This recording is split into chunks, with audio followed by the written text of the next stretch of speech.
Hello students, welcome back to my channel e learning accounts and maths. Students, आज हम सीखेंगे realisation account कैसे बनता है। ठीक, तो सबसे पहले आप लोग इसका फॉर्मेट देखिए। इसका फॉर्मेट सेम वैसे ही बनता है जैसे हम रिवैल्यूएशन अकाउंट का बनाते थे। इसमें डेट की एंट्री नहीं होती है क्योंकि जिस दिन पार्टनरशिप फर्म बंद होती है उसी दिन रियलाइजेशन अकाउंट बनाया जाता है एंड उसी दिन क्लोज कर दिया जाता है। ठीक, अब देखिए आप लोग ये सुनिए कि रियलाइजेशन अकाउंट क्यों बनाया जाता है। तो जब पार्टनरशिप फर्म बंद किया जाता है, जब पार्टनरशिप फर्म डिसॉल्व होती है तो फर्म में जितने भी एसेट्स होते हैं उन्हें बेच दिया जाता है एंड जितनी भी लायबिलिटीज होती हैं उनका पेमेंट कर दिया जाता है। एंड उसके बाद फर्म को कितना लॉस हुआ, कितना प्रॉफिट हुआ, ये जानने के लिए हम रियलाइजेशन अकाउंट प्रिपेयर करते हैं। ठीक, ये समझ में आया। उसके बाद फर्स्ट स्टेप क्या होता है, स्टेप बाय स्टेप आप लोग समझिए, बहुत सिंपल हो जाएगा। बहुत सिंपल अकाउंट होता है ये भी।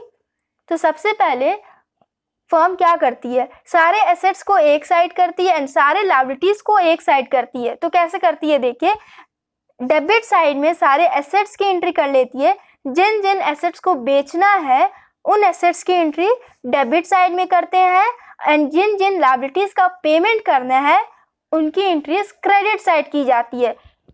तभी तो फर्म को पता चलेगा कि मेरे पास कितना एसेट है एंड कितनी लायबिलिटीज है। ठीक, अब देखिए किन किन एसेट्स की एंट्री की जाती है। वो सारे एसेट्स जिन्हें हम बेच सके, जिनके बदले में हमें कैश मिले। ठीक, तो देखिए एसेट साइड में कैश दिया हुआ है, क्या इसकी एंट्री होगी डेबिट साइड में? नहीं होगी। क्यों नहीं होगी? क्योंकि इसे हम क्या बेच सकते हैं, इसके बदले ये खुद ही कैश है तो इसके बदले में हमें क्या मिलेगा, क्या कैश मिलेगा। तो कैश की एंट्री इसमें हम नहीं करते हैं। ठीक, यहां हम लिखते चलेंगे first point, cash and bank balance की एंट्री हम नहीं करते हैं। यहां मैंने कट लगा दिया है, यहां से आप लोग इजीली समझ लेना। मैंने बताया ना, कंपनी में जितने भी एसेट्स होते हैं जिन्हें कंपनी बेच सके, सबसे पहले कंपनी उसे डेबिट साइड में लिख लेती है। तो कैश एंड बैंक बैलेंस इसकी एंट्री नहीं होगी। क्यों नहीं होगी ये आप लोग को अच्छे से मालूम है, क्योंकि ये बिक नहीं सकता है। ठीक, तो इसकी एंट्री हम नहीं करते हैं, इसको नहीं लिखेंगे। उसके बाद देखिए सन्ड्री डेटर, सन्ड्री डेटर्स की एंट्री हम करेंगे। यहां मैं लिख दे रही हूं सन्ड्री डेटर्स।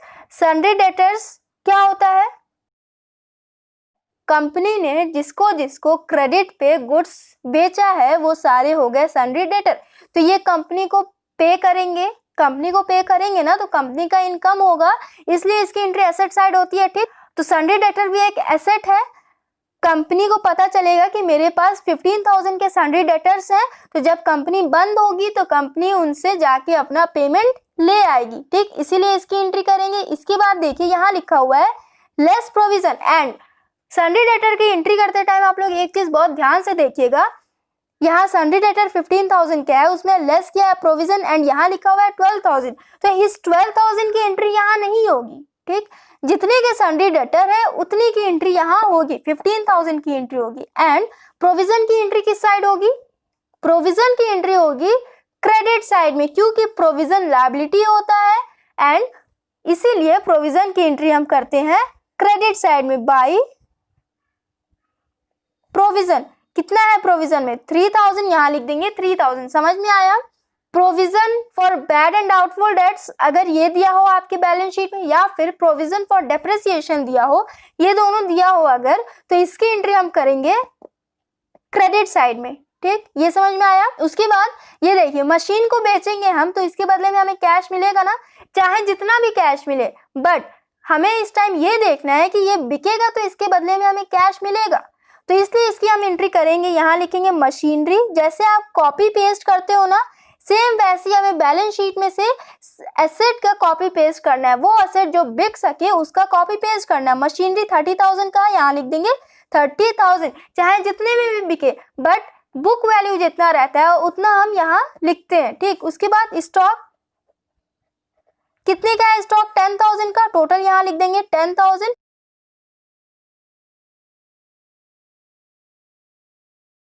ये हो जाएगा 5,000। प्लांट बिक सकता है, ये हो जाएगा 20,000।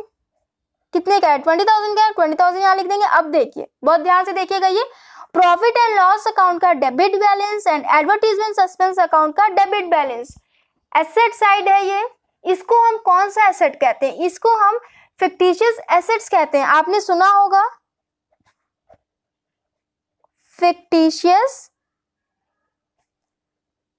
एसेट्स।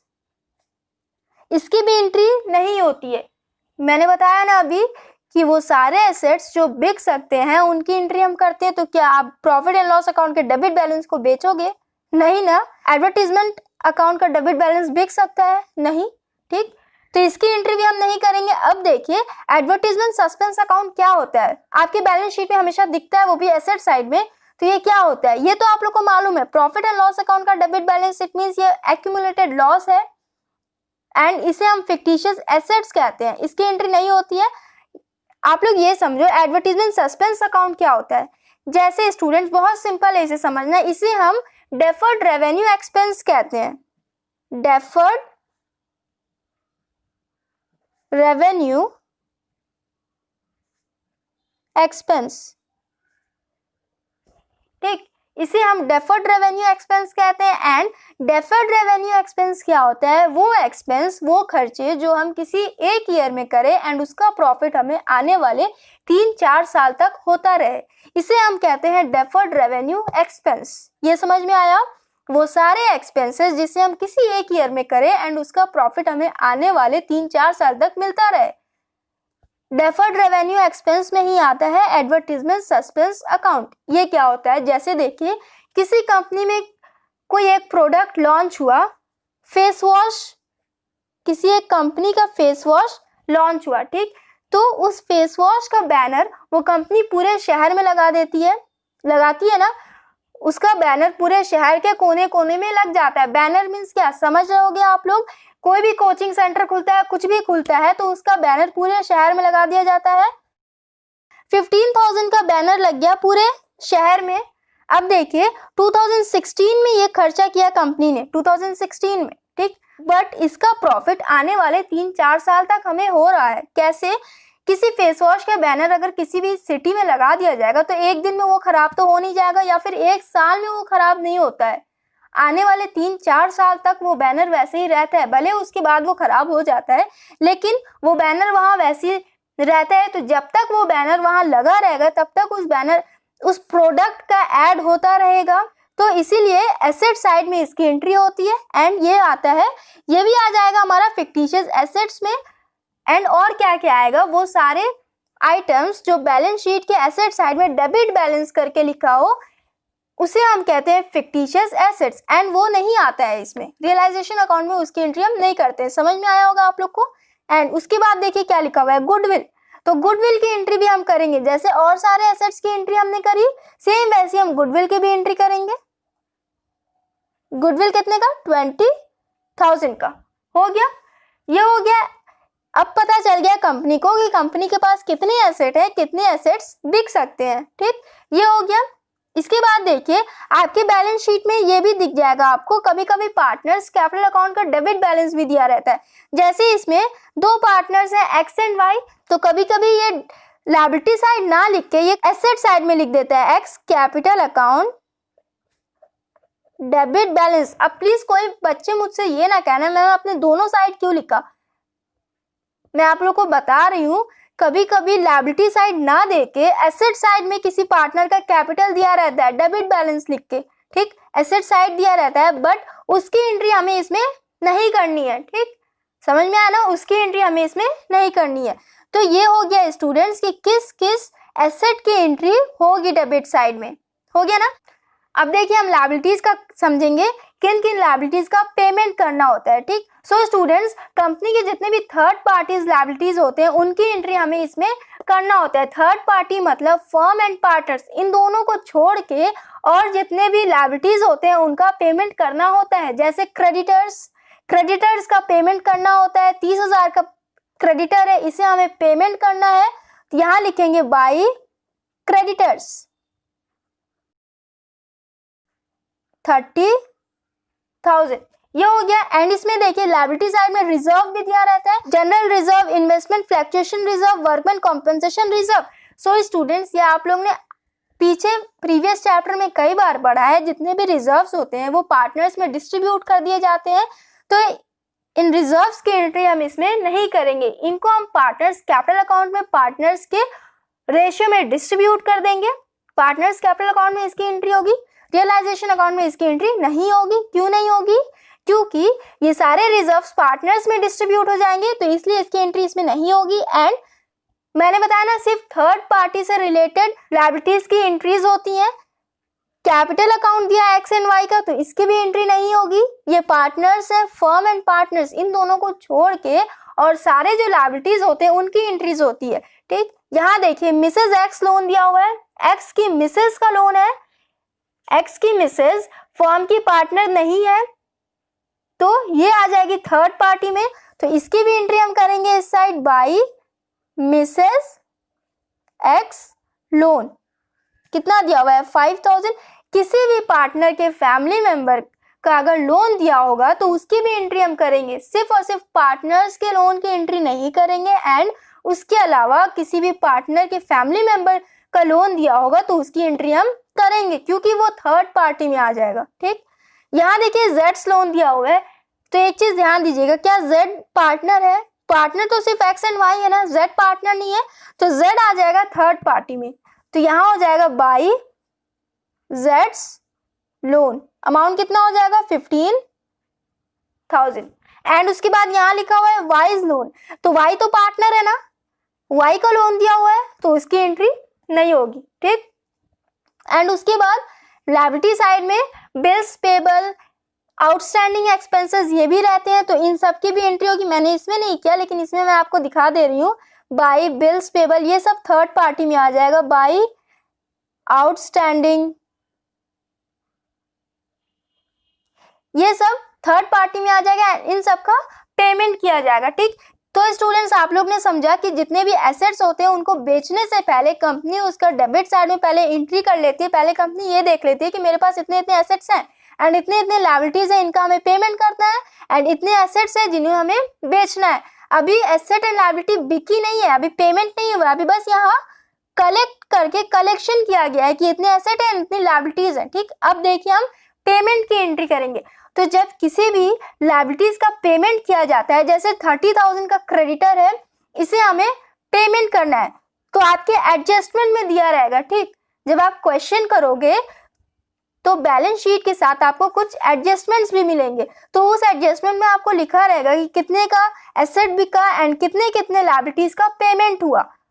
तो जब किसी लायबिलिटी का पेमेंट होगा तो उसकी एंट्री इस साइड होगी, डेबिट साइड में बाई बैंक लिख के, ब्रैकेट में उस लायबिलिटी का आप नाम लिख लेना। जैसे क्रेडिटर का पेमेंट हो रहा है तो ब्रैकेट में आप क्रेडिटर्स लिख लेना, बट यहाँ पे हम बाई बैंक लिखेंगे। इसको हम बैंक अकाउंट में इसकी एंट्री करते हैं, बैंक अकाउंट आपको जब बनाना होगा तो उसमें एंट्री कर देंगे। यहाँ बाई क्रेडिटर नहीं लिखते हैं, ठीक, क्योंकि हमें ये मतलब नहीं है कि किस लायबिलिटी का पेमेंट हो रहा है, बस पेमेंट होना चाहिए, किसी भी लायबिलिटी का पेमेंट होना चाहिए, इसलिए यहाँ बैंक लिख के हम ब्रैकेट में उस लायबिलिटी का नाम लिख देते हैं। तो आपके एडजस्टमेंट में दिया रहेगा कि कितने क्रेडिटर्स का पेमेंट हो गया, जितना भी अमाउंट लिखा होगा आप यहाँ पे लिख लेना। ठीक, ये हो गया। किसी भी लायबिलिटीज का पेमेंट होगा तो उसकी एंट्री हम डेबिट साइड में करेंगे। सेम ऐसे अगर इन सारे एसेट्स में से कोई भी एसेट्स बिकेंगी तो इसकी एंट्री हम क्रेडिट साइड में करते हैं बाई बैंक करके, एंड ब्रैकेट में उस एसेट का हम नाम लिख देंगे। अब देखिए लायबिलिटीज की एंट्री हम डेबिट में क्यों करते हैं, एसेट बिकने की एंट्री हम क्रेडिट में क्यों करते हैं, समझ में आ रहा होगा आपको। क्योंकि किसी भी लायबिलिटी का अगर हम पेमेंट करेंगे तो हमारा एक्सपेंस होगा, एंड एक्सपेंसेस की एंट्री किस साइड होती है, डेबिट साइड में, इसलिए हम इसकी एंट्री डेबिट साइड में करेंगे। एंड जितने भी एसेट्स बिकते हैं उनकी एंट्री हम क्रेडिट साइड में करते हैं। एक बार फिर से सुनिए, अगर किसी भी लायबिलिटी का हम पेमेंट करते हैं तो उनकी एंट्री हम डेबिट में करते हैं, एंड किसी भी एसेट को अगर हम बेचते हैं तो उसकी एंट्री हम क्रेडिट में करते हैं। क्यों करते हैं, देखिए अगर किसी लायबिलिटी का हम पेमेंट करेंगे तो हमारा एक्सपेंस होगा, एंड एक्सपेंसेस की एंट्री किस साइड होती है, डेबिट साइड में, इसलिए हम इसकी एंट्री डेबिट में करते हैं। एंड किसी भी एसेट को हम बेचेंगे उसके बदले में हमें कैश मिलेगा, हमारा इनकम होगा, एंड इनकम्स की एंट्री किस साइड होती है, क्रेडिट साइड में, इसलिए इसकी एंट्री हम क्रेडिट साइड में करेंगे। एंड रियलाइजेशन अकाउंट को हम नॉमिनल अकाउंट कहते हैं। ठीक, नॉमिनल अकाउंट का रूल क्या होता है, debit all expenses and losses and credit all incomes and gains, ये हो गया। इसके बाद देखिए कभी कभी क्या होता है, कंपनी में जितने पार्टनर्स होते हैं, किसी एक पार्टनर ने सारे एसेट्स बिकने के टाइम ये मोटरसाइकिल एक्स ने ले लिया। तो कोई पार्टनर अगर कोई एसेट ले लेता है तो बैंक की जगह उस पार्टनर का नाम लिख दिया जाता है। यहाँ लिखेंगे by x capital account, amount लिख देंगे एंड ब्रैकेट में उस एसेट का नाम लिख देंगे। फिर से सुनिए, जैसे कंपनी में मोटरसाइकिल है, कंपनी को सारे एसेट्स को बेचना है तो वो किसी को भी बेचे, तो इन दोनों पार्टनर्स में से अगर कोई भी एक पार्टनर कोई भी एसेट ले लेता है तो क्रेडिट साइड में बैंक की जगह हम उस पार्टनर का नाम लिखते हैं। अगर ऐसे आप लोग को नहीं समझ में आ रहा तो आप लोग कंफ्यूज नहीं होना, नहीं समझ में आ रहा तो वीडियो बंद कर दो ये वाला एंड इस फॉर्मेट के सॉल्यूशन वाला आप लोग वीडियो देखना, तब आप लोग को जरूर समझ में आ जाएगा। क्योंकि फॉर्मेट तो समझने में थोड़ा सा डिफिकल्ट होगा, बच्चे कंफ्यूज हो जाएंगे, बट फिर भी समझने की कोशिश करिए आप लोग। ये तो हो गया मोटरसाइकिल का। एंड देखिए जैसे मशीनरी है, एसेट में मशीनरी है एंड वाई को इस मशीन की जरूरत है तो ये मशीन वाई लेके चला जाएगा। क्रेडिट साइड में वाई का नाम लिख देंगे, by wise capital account and amount लिखेंगे एंड उसके बाद उस एसेट का नाम। ये सब आपके एडजस्टमेंट में दिया रहेगा कि कौन सा एसेट कौन सा पार्टनर ले गया, कौन सा एसेट कितने में बिका, ये सब आपको एडजस्टमेंट में गिवन रहेगा। एंड लायबिलिटी साइड में भी ऐसे ही होता है कि कौन सा लायबिलिटी का पेमेंट हुआ, कितने में हुआ। एंड कभी कभी ये होता है जैसे यहाँ एक्स की मिसेस का लोन है तो एक्स ने ही उसका पेमेंट कर दिया, एक्स की मिसेस का लोन एक्स ने पेमेंट कर दिया, तो यहाँ पे बैंक की जगह हम बाई एक्स कैपिटल अकाउंट लिखेंगे एंड ब्रैकेट में ये वाले लायबिलिटी का नाम, मिसेस एक्स लोन, एक्स ने अपने मिसेस को लोन का पेमेंट कर दिया तो यहाँ पे बाई एक्स कैपिटल हो जाएगा। अब देखिए ये हो गया। इसके बाद रियलाइजेशन पे कुछ एक्सपेंसेस भी होते हैं, तो एक्सपेंसेस की एंट्री किस साइड होती है, डेबिट साइड में आपके एडजस्टमेंट में लिखा होगा एक्सपेंसेस ऑन रियलाइजेशन, तो उसकी एंट्री हम इस साइड कर देंगे, डेबिट साइड में बाई बैंक करके एंड अमाउंट जितना दिया रहेगा उतना लिख देंगे एंड ब्रैकेट में एक्सपेंसेस ऑन रियलाइजेशन। ये हो गया फॉर्मेट। अगर कोई पॉइंट्स रह गए होंगे तो मैं आगे सॉल्यूशन के टाइम बता दूंगी आपको, अभी के लिए आप लोग इतना ही समझो, यह आप लोग के लिए जरूरी है समझना। एंड उसके बाद रियलाइजेशन अकाउंट के बाद प्रॉफिट हो गया तो उसकी एंट्री इस साइड करते हैं एंड लॉस हो गया तो उसकी एंट्री हम इस साइड कर देते हैं। ठीक, सो स्टूडेंट्स एक और पॉइंट था जो रह गया था, मैं भूल गई थी बताना। कंपनी बंद होने के टाइम में कोई ऐसी लायबिलिटी है जिसका कोई एंट्री नहीं था, उसे हमें पेमेंट करना है, तो किसी भी अनरिकॉर्डेड लायबिलिटी की एंट्री हम करते हैं डेबिट साइड में बाई बैंक करके, सारे लायबिलिटीज की हम पेमेंट करते हैं, तो कोई भी अनरिकॉर्डेड अगर लायबिलिटी होगा तो उसका हम पेमेंट करेंगे एंड उसकी एंट्री हम डेबिट साइड में करेंगे एंड जो भी लायबिलिटी होगा उसका हम नाम लिख देंगे। एंड कोई भी ऐसा एसेट जिसकी एंट्री नहीं हुई थी, जब कंपनी बंद हुई उसके बारे में हमें तब पता चला, तो उसकी एंट्री हम करेंगे क्रेडिट साइड में बाई बैंक करके एंड यहाँ उस एसेट का नाम लिख देंगे। तो देखिए किसी भी अनरिकॉर्डेड लायबिलिटी का पेमेंट हम करेंगे डेबिट साइड में एंड कोई ऐसा एसेट जो कंपनी बंद होने के टाइम में उसके बारे में हमें पता चल रहा है तो उसको हम बेचेंगे एंड उसकी एंट्री हम करेंगे क्रेडिट साइड में। ठीक, सो स्टूडेंट्स उसके बाद प्रॉफिट की एंट्री हम करेंगे डेबिट साइड में एंड लॉस की एंट्री हम करेंगे क्रेडिट साइड में। ये हो गया। एंड इसके बाद एक और पॉइंट्स रह गए, investment fluctuation reserve and workman compensation reserve से भी रिलेटेड एक पॉइंट है जो मैं इस वीडियो में आप लोग को नहीं बताऊंगी। क्यों नहीं बताऊंगी, अगर मैं वो भी पॉइंट्स इसमें बता दूं तो ये वीडियो और कंफ्यूजिंग हो जाएगा, आप लोग समझ नहीं पाओगे। तो जब इससे रिलेटेड क्वेश्चन आएगा उस टाइम में मैं आपको बहुत ही क्लियरली बता दूंगी। सो स्टूडेंट्स अभी रियलाइजेशन अकाउंट में ये सारे पॉइंट्स इंपॉर्टेंट थे जो मैंने आप लोग को एक्सप्लेन कर दिया एंड अगर आप लोग को समझ में नहीं आया तो I am really very sorry and I am sure जब मैं इससे रिलेटेड क्वेश्चन करवाऊंगी तब आप लोग को जरूर समझ में आ जाएगा। So if you like my video then please like share comment and do subscribe my channel. Thanks for watching.